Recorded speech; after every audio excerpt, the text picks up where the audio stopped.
HSC 26 batch এই ছোট্ট ভিডিওটি যদি দেখো তাহলে ওজোনোলাইসিস খুব সহজেই শর্টকাটে তোমরা সলভ করতে পারবা। ওজোনোলাইসিসের এমসিকিউগুলো সাধারণত খুবই কমন আমাদের পরীক্ষার জন্য। যদি অর্গানিক কেমিস্ট্রি নাও পারো, শুধুমাত্র হচ্ছে এই ছোট ভিডিওটা তুমি যদি দেখে ফেলো তাহলে তোমার এইচএসসির জন্য 1 নাম্বার কমন আসলেও আসতে পারে। তো চলো আমরা হচ্ছে এমসিকিউ এ চলে যাই। প্রথম যে প্রশ্ন এখানে আমরা দেখতে পাচ্ছি, এক্স একটা যৌগ, এটা আমরা ওজনের সাথে বিক্রিয়া করেছি, ওজনের সাথে বিক্রিয়া করে কিছু একটা প্রোডাক্ট তৈরি হয়েছে, ঠিক আছে। এখন আমাকে এমসিকিউ এ এই এক্স বলবে এক্স কি বা এক্স কোন যৌগ। সো আমাদের যখন এই ওজোনোলাইসিসের প্রোডাক্ট দেওয়া থাকবে তখন সেই প্রোডাক্ট থেকে আমরা কিভাবে অ্যালকিন বের করব, প্রথমত চলো আমরা সেটা শিখি, ঠিক আছে। আমরা এই এক্সাম্পলটা দিয়ে শিখি। এই এক্সাম্পলে আমরা দেখতে পাচ্ছি ওজোনোলাইসিসে প্রোডাক্ট হিসেবে 2,2-ডাইমিথাইল প্রোপানল আর প্রোপানোন ইউজ করা হয়েছে। বাই দ্য ওয়ে এটা কিন্তু অ্যালকিনের ওজোনোলাইসিস, অন্য কিছু ওজোনোলাইসিস না আবার, ঠিক আছে। সো অ্যালকাইন বা হচ্ছে অন্য কিছু ওজোনোলাইসিস না, এটা আমরা কি পড়ছি, অ্যালকিনের ওজোনোলাইসিসের শর্টকাট। তো আমরা এখানে দেখলাম যে 2,2-ডাইমিথাইল প্রোপানল আর প্রোপানোন প্রোডাক্ট হিসেবে এসেছে। তো আমরা দুইটা জিনিস সুন্দর মতো লিখি। প্রোপানল মানে কি, প্রোপানল মানে হচ্ছে 3 কার্বনের অ্যালডিহাইড CHO, মাঝখানে একটা কার্বন দিব এবং মাঝখানে কার্বনে দেখো 2,2-ডাইমিথাইল, তার মানে এই জায়গায় দুইটা মিথাইল গ্রুপ আছে, 2,2-ডাইমিথাইল প্রোপানল। আমরা এটা লিখলাম সুন্দর মতো। এরপরে আমরা লিখবো হচ্ছে প্রোপানোন। দেখো যখন তুমি হচ্ছে এই দুইটা প্রোডাক্ট লিখবা এবং সেই প্রোডাক্ট থেকে অ্যালকিনটা বের করতে যাবা, এই প্রোডাক্ট দুইটা তুমি নিচে নিচে এমন ভাবে লিখবা যাতে দুইটা প্রোডাক্টেরই অক্সিজেন নিচে নিচে থাকে, ঠিক আছে। সো আমি হচ্ছে এই জায়গায় প্রোপানোনটা লিখি। প্রোপানোন মানে কি, CH3 C ডাবল বন্ড ও না লিখে CO লিখি, CH3CO CH3। তাহলে আমরা এই দুইটা প্রোডাক্ট পাচ্ছি। আমরা যখন ওজোনোলাইসিসের ক্ষেত্রে প্রোডাক্ট থেকে অ্যালকিন বের করতে বলবে, আমরা প্রোডাক্ট দুইটা সুন্দর মতো নিচে নিচে লিখবো। এটা খেয়াল রাখবো যাতে অক্সিজেন নিচে নিচে লেখা হয়, ঠিক আছে। এবার আমি যে কাজটা করব, এবার হচ্ছে আমি অক্সিজেনটাকে ভ্যানিশ করে দিব। অক্সিজেনটাকে কি করে দিব, অক্সিজেনটাকে আমি হচ্ছে এবার ভ্যানিশ করে দিচ্ছি। এখান থেকে অক্সিজেনটা ভ্যানিশ করে দিচ্ছি। যেই দুইটা কার্বনের থেকে অক্সিজেন আমি ভ্যানিশ করেছি সেই দুইটা কার্বনে আমরা কি দিয়ে দিব, সেই দুইটা কার্বনে আমরা ডাবল বন্ড দিয়ে দিব। তৈরি হয়ে গেল আমাদের অ্যালকিন, ঠিক আছে। এটাই হচ্ছে আমাদের অ্যালকিন। দেখে একটু গোজামিল লাগতে পারে, যদি গোজামিল লাগে তুমি এটাকে সুন্দরভাবে একটু লিখো। দেখে যেগুলো বড় মলিকিউল সেগুলো একটু গোজামিল লাগতে পারে, সুন্দরভাবে লিখো। আমরা যদি এই পার্টটাকে প্রথমত লিখি, CH3, তারপরে কি কার্বন, এবং কার্বনের একটা হাতে আছে CH3, আর একটা হাতে আমরা দেখতে পাচ্ছি কার্বনের সাথে ডাবল বন্ড, তাহলে আমরা ডাবল বন্ড CH দিই। আচ্ছা, এবং এই কার্বনের সাথে আবার কি কানেক্টেড, এই কার্বনের সাথে এই পুরো চেইনটা কানেক্টেড। এটা সুন্দরভাবে আমরা লিখে দিব। এবার কার্বন এইটার সাথে কানেক্টেড এবং এটার সাথে হচ্ছে 3টা CH3 কানেক্টেড। পেয়ে গেলাম আমাদের অ্যালকিন, ঠিক আছে। এবার তুমি আমাকে হচ্ছে এই অ্যালকিনের নামটা বলো তো। অ্যালকিনের নামটা বের করা কিন্তু খুবই সহজ। কোন দিক থেকে গেলে কার্যকরীমূলক সবচেয়ে কাছে, এই দিক থেকে গেলে কার্যকরীমূলক সবচেয়ে কাছে। তাহলে আমরা যদি এটার নামকরণ করতে চাই, 1 2 3 4 5, 5 কার্বনের অ্যালকিন, তার মানে কি 5 কার্বনের অ্যালকিন মানে এটাকে আমরা পেন্টিন 2 বলতে পারি।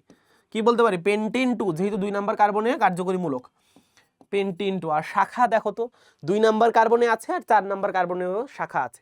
তাহলে যেহেতু 2 নাম্বার কার্বনে আর 4 নাম্বার কার্বনের শাখা আছে, আমরা এটাকে কি বলতে পারি, 2,4,4 ট্রাইমিথাইল পেন্টিন 2, 2,4,4 ট্রাইমিথাইল পেন্টিন 2। আচ্ছা,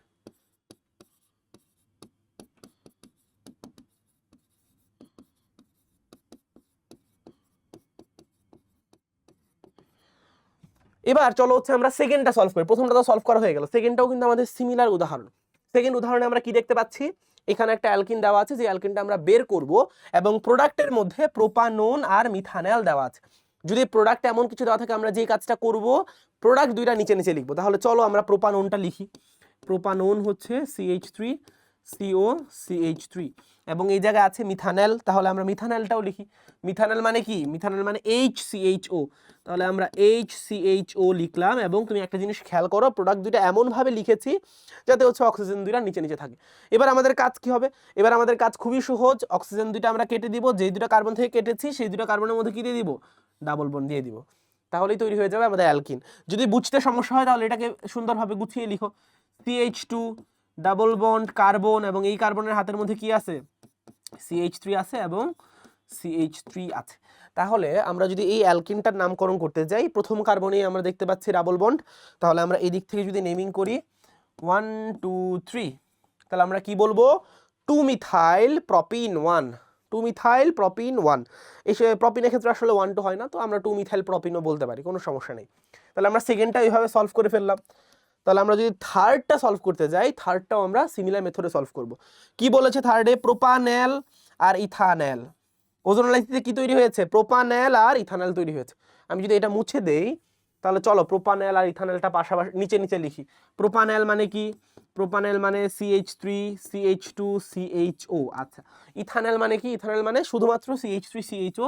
আমরা দুইটা জিনিস সুন্দরভাবে এমনভাবে নিচে নিচে লিখলাম যাতে অক্সিজেন দুইটা নিচে নিচে থাকে। আছে, এবার আমরা অক্সিজেন অক্সিজেন কেটে এদের মধ্যে ডাবল বন্ড দিয়ে দিব। তাহলে দেখো এখানে কিন্তু আমরা দেখেই বুঝতে পারছি এটা কোন অ্যালকিন। 1 2 3 4 5 পেন্টিন 2, পেন্টিন 2, একদম সহজ না? তাহলে আমরা কিন্তু এখন চাইলেই ওজোনোলাইসিসের যে প্রোডাক্টটা আছে অ্যালকিনের ওজোনোলাইসিসের, সে প্রোডাক্টটা দেওয়া থাকলে সেখান থেকে আমরা ইজিলি অ্যালকিনটা বের করে ফেলতে পারবো। লাস্টলি তোমরা যদি হচ্ছে দেখো এই জায়গায় হচ্ছে ইথানল দেওয়া আছে। কি দেওয়া আছে? ইথানল। তোমরা দেখে ভাবতে পারো ভাই সবসময় তো আমরা জানি ওজোনোলাইসিসের দুইটা প্রোডাক্ট তৈরি হয়, অ্যালকিনের যে ডাবল বন্ড সেই দুই পাশে ডাবল বন্ডের দুই পাশে যে অংশ আছে এরা দুইটা ভিন্ন প্রোডাক্ট তৈরি করে অথবা একই প্রোডাক্ট তৈরি করে, বাট এখানে একটা কিভাবে প্রোডাক্ট? তো যখন হচ্ছে একটা প্রোডাক্ট থাকবে তুমি ভাববা যে এই একটা প্রোডাক্টই 2 মোল তৈরি হয়েছে। এখানে মেনশন করা নাই, যদিও মেনশন করা পরীক্ষায়ও থাকবে না, এটা তোমার মনে মনে ধরে নিতে হবে যে একটা প্রোডাক্ট কয় মোল তৈরি হয়েছে? একটা প্রোডাক্ট 2 মোল তৈরি হয়েছে। যদি একটা প্রোডাক্ট 2 মোল তৈরি হয় তাহলে আমরা সেই একটা প্রোডাক্ট সেম প্রোডাক্ট নিচে নিচে লিখবো ইথানল, তাই না? ইথানল যদি আমরা লিখি CH3 CHO CH3 CHO। আচ্ছা, আমরা নিচে নিচে লিখলাম। এবার আমাদের কাজ কি বলতো? এবার আমাদের কাজ খুবই সহজ, অক্সিজেন দুইটা কেটে দিব। অক্সিজেন দুইটা কেটে দিলাম এবং এদের মধ্যে ডাবল বন্ড দিয়ে দিলাম। তাহলে এটা কি হচ্ছে? এটা হচ্ছে বিউটিন 2। তাহলে এই ভিডিওটা দেখার মাধ্যমে আমাদের কাছে যদি ওজোনোলাইসিস রিলেটেড MCQ আসে, আমরা ইজিলি MCQটা সলভ করে ফেলবো।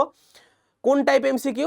অ্যালকিনটা আমাদের কাছে মেনশন করা নাই, বাট ওজোনোলাইসিসের প্রোডাক্টটা মেনশন করা আছে, তাহলে আমরা প্রোডাক্টটা দেখে ডিকোড করে অ্যালকিনটা বের করে ফেলতে পারবো। এবার চলো আমরা পরের ভিডিওতে দেখব যে আমাদের যদি অ্যালকিনটা দেওয়া থাকে তাহলে আমরা কিভাবে শর্টকাটে ওজোনোলাইসিসটা বের করতে পারি। ঠিক আছে, সবাইকে ধন্যবাদ।